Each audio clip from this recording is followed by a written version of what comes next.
গোপালগঞ্জে এনসিপির সমাবেশকে ঘিরে হামলা ও সহিংসতার ঘটনায় জারি করা কারফিউর সময় ২২ ঘন্টা বাড়িয়েছে জেলা প্রশাসন।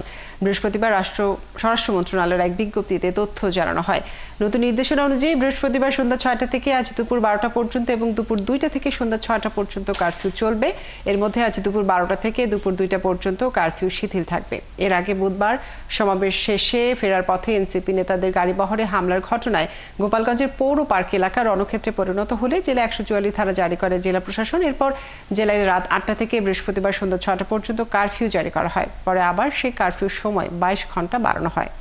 গোপালগঞ্জের আজকের পরিস্থিতি জানাতে আমাদের সাথে যুক্ত হচ্ছেন সহকর্মী আজিজুর রহমান রনি।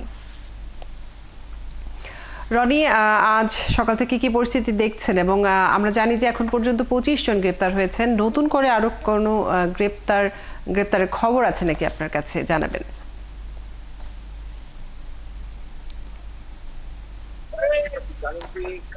গতকাল ৬টা থেকে আজ বেলা ১১টা পর্যন্ত আবার ২২ ঘন্টা এবং ৩ ঘন্টা আসলে কার্ফিউ করা হয়েছে এবং ২টা থেকে আবার ৬টা পর্যন্ত কার্ফিউ চলবে, বলবৎ থাকবে। কিন্তু গতকাল তিনি বিভাগীয় কমিশনার ছিলেন, সংবাদ সম্মেলনের মাধ্যমে গোপালগঞ্জের কার্ফিউ বলবৎ রেখেছেন।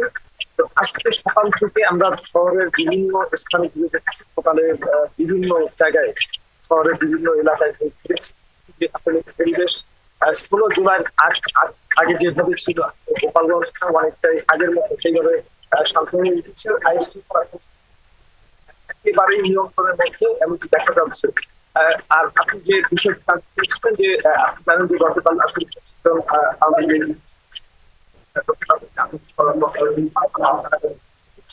এরপর থেকে আসলে নতুন যে অভিযান করেছে প্রশাসন কাউকে আটক করেছে কিনা এই বিষয়টি কিন্তু এখন পর্যন্ত প্রশাসনের কেউ আমাদের বিভিন্ন সূত্রে আসলে যারা আমাদের ফোর্স হিসাবে যেসব মাধ্যম সেই মাধ্যমে আমরা জানতে পেরেছি যে নতুন আটক হয়েছে,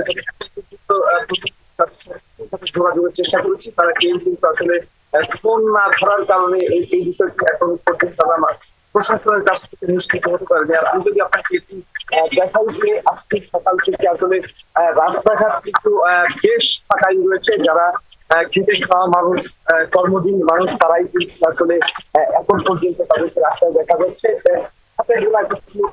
যেমন বাইক, ভ্যান, রিক্সা এই জাতীয় যে রাস্তা কর্মজীবী যারা রাস্তায় দেখা যাচ্ছে, তারা কিন্তু